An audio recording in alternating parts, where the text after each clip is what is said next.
자, 그러면 이번에 저희 신문에서 경제 뉴스들 살펴볼 시간인데요. 오늘은 어떤 내용 준비하셨을까요? 신문에서 발췌한 기사를 전달해드리는 뉴스 브리핑 시간입니다. 먼저 첫 번째 소식부터 보시죠. 인공지능 발달로 전력 수요가 급증하자 미국 기술 기업들이 앞다퉈 원전 에너지 확보에 나서고 있습니다. 메타 역시 미국 원전 최대 사업자 콘스텔레이션 에너지와 20년간 원전 에너지 구매 계약을 체결했다고 현지 시간 3일 밝혔습니다. 메타가 원전 회사와 계약을 맺은 것은 이번이 처음입니다.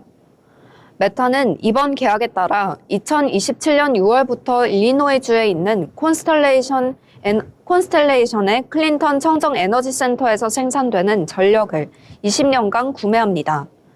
월스트리트 저널에 따르면 클린턴 센터 단일 원자로는 순간 최대 용량으로 1.1기가와트 전력을 생산 가능하며 이는 약 80만 가구의 전력을 공급할 수 있는 규모입니다. 적자를 내던 클린턴 센터는 2017년 폐쇄될 예정이었지만 일리노이주 의회의 재정 지원 법안 덕분에 2027년 중반까지 보조금을 바탕으로 가동을 이어가고 있습니다. 이후 재정 공백은 메타와의 계약으로 채울 수 있게 됩니다. 콘스텔레이션은 지역 일자리 1,100개가 보존되고 연간 세수 1,350만 달러가 창출될 것으로 전망된다며 클린턴 센터의 전력 생산 용량은 추가로 30메가와트 확대될 것이라고 알렸습니다. 빅테크들은 데이터 센터 전략 확보를 위해 원전에 주목하고 있습니다. 원전은 태양광이나 풍력 에너지에 비해 안정적으로 전력 공급이 가능하고 환경 친화적이라는 판단에서입니다. 월스트리트 저널은 기술업계와 원전 기업의 제휴는 AI 열풍 때문이라며 첨단 AI 시스템을 구축하려면 도시 전체가 쓰는 수준의 전력이 필요하다고 설명했습니다. 마이크로소프트도 지난해 9월 콘스텔레이션과 미국 역사상 최악의 원전 사고가 발생한 스리마일 섬 원전 재가동으로 생산되는 전력을 20년간 공급받기로 했다고 발표했습니다. 구글은 최근 신규 원자력 발전소 3곳 개발에 자금 지원을 약속했고 지난해 소형 모듈 원전 개발사 카이로스파워와 파트너십을 체결했습니다. 아마존은 지난해 3월 서스퀘어해나 원전에서 전력을 공급받는 데이터 센터를 인수했습니다. 다음 소식입니다.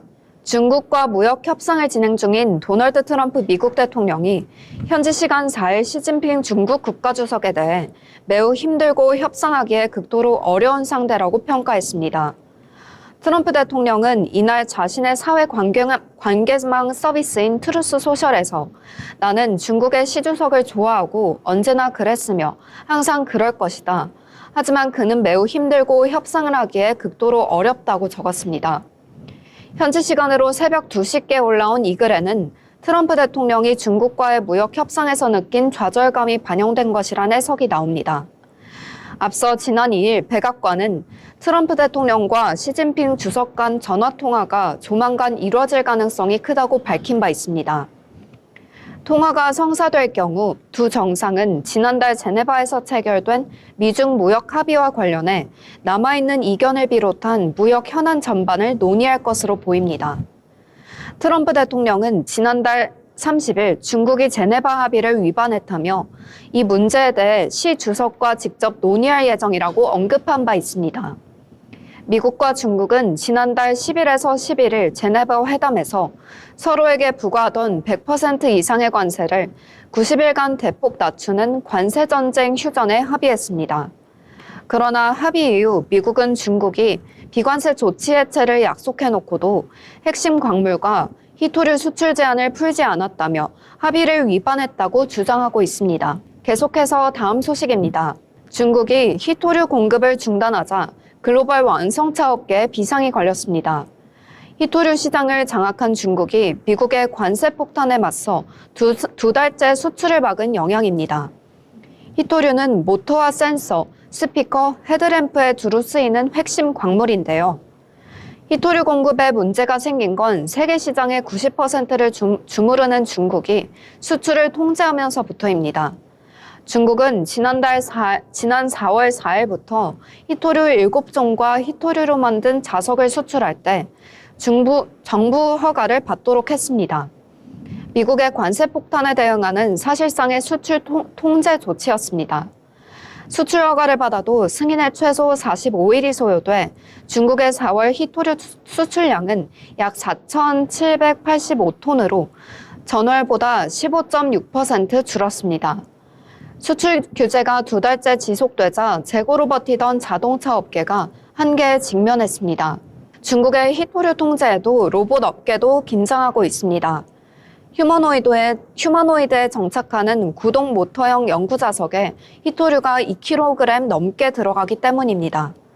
옵티머스를 개발한 테슬라의 일론 머스크 최고 경영자는 4월 1분기 실적 발표회에서 연구 자석 공급 문제로 휴머노이드 생산에 차질이 빚어졌다고 했습니다. 방산업계도 마찬가지입니다. 방산업계 관계자는 전투기에 들어가는 고출력 레이더와 미사일 유도 시스템에도 히토류가 적용되는 만큼 사태 장기화하면 생산 차질이 생길 것이라고 말했습니다. 마지막 소식입니다. 미국 정부가 철강 제품 관세 인상을 강행해 국내 철강업계에 비상이 걸렸습니다. 관세율이 25%일 때는 관세 부담에도 미국 제품보다 가격이 낮아 버틸 수 있었지만 50%로 오르면 미국산보다 비슷하거나 높아지기 때문입니다. 이번 세율 인상은 발표 닷새 만에 시행돼 재고를 쌓아둘 여유도 없었다는 게 철강 업계의 설명입니다. 미국 정부는 현지 시간 4일부터 모든 수입 철강과 알루미늄에 매기는 관세를 50%로 인상한다고 밝혔습니다. 지난 3월 10일 미국이 모든 철강 알루미늄 수입품에 예외 없이 25% 관세를 부과한 지 2달 만에 세율을 높였습니다. 업계에선 철강 관세가 25% 수준으로 유지되면 해볼 만하다는 의견도 적지 않았습니다.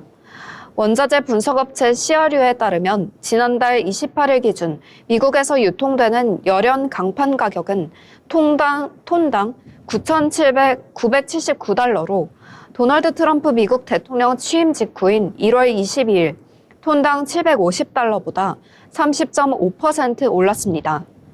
국내에서 유통되는 열연 강판의 가격은 현재 톤당 80만 원입니다. 여기에 물류비와 관세를 더해도 미국 유통 가격보다 20만 원 이상 저렴한 110만 원 수준입니다. 하지만 관세율이 50%가 되면 가격이 130만 원 안팎으로 뜁니다. 일부 제품은 미국산보다 가격이 더 높아집니다. 지난달 30일 트럼프 대통령이 25% 관세율은 빠져나갈 구멍이 있다며 관세율 인상 계획을 발표한 이유가 여기에 있습니다. 국내 철강업계는 미국 수출 계획을 다시 짜는 등 혼란에 빠졌습니다.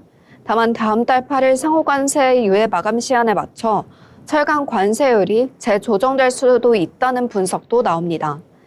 업계 관계자는 트럼프 정부가 각국 협상에서 압박 강도를 높이기 위해 갑작스러운 조치를 내린 것이라며 우선은 미국에서 생산할 수 없는 제품을 중심으로 품목 단위 대응에 나설 계획이라고 말했습니다.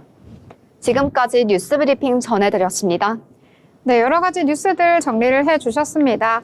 자, 일단 미국의 결정에 따라서 여러 가지 증시의 향방이 결정되는 것 같은데요. 이 트럼프 대통령이 미국의 고용지표 확인 후에 또 SNS에는 연준의 파월 의장에게 금리를 어서 인하해라라고 강한 압박을 했다는 점 어젯밤 소식이니까요. 참고해보시면 좋을 것 같습니다.